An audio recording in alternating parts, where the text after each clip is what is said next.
Is it easier to see UFOs in grays in early hours, 1 hour before sunrise to an hour after sunrise? The ultraviolet of the sun the ultraviolet of sun is highest in these hours.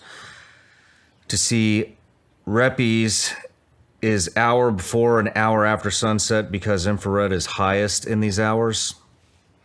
Well, actually, it really depends on what modality they're operating in. So what that means is an interstellar vehicle. Now, let's distinguish between the ones that we have versus the ones that are interstellar. They can phase in and out of this, say, 3D instantaneously. So you could have one right over your building right here. No sensor would pick it up because it's actually shifted, the frequency of it, out of linear space-time.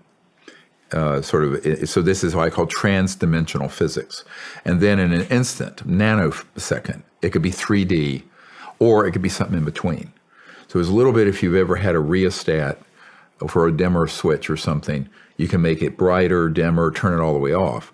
So those technologies allow for an object to be fully in 3D or shifted dimensionally, literally, out into another dimension and back.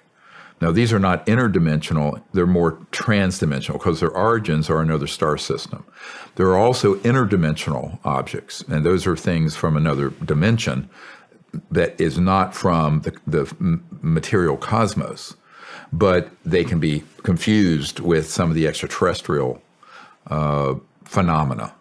It's a very complex thing. So in terms of seeing these objects, I think people, when it's not super bright, with the sun, you're going to see more an object that's going to be silhouetted than in bright sunlight. Okay.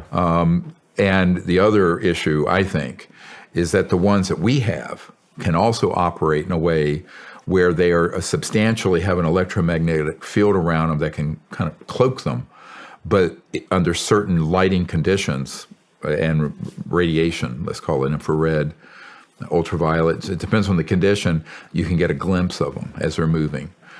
So I think that this gets into understanding the underlying technology and physics of how these objects work. And that's why when we're doing our expeditions where we're going out, making contact and looking, we have a whole set of protocols, and I train people on what to look for, what the phenomenon might be. If you're having cameras, whether it's settings, I don't do camera work. Full disclosure, I'm an idiot with cameras. But so that you have it set properly, and also know what to look for. But I think that the technology determines more than the time of day. But the time of day might facilitate. That's why I think when it's still light, but it's not bright light, and that spectrum, you'll see an object more easily. Okay. But I think it has to do with, I don't think it has to do with the actual innate occurrence. I think it has to do with what we can see. What we can see with these things.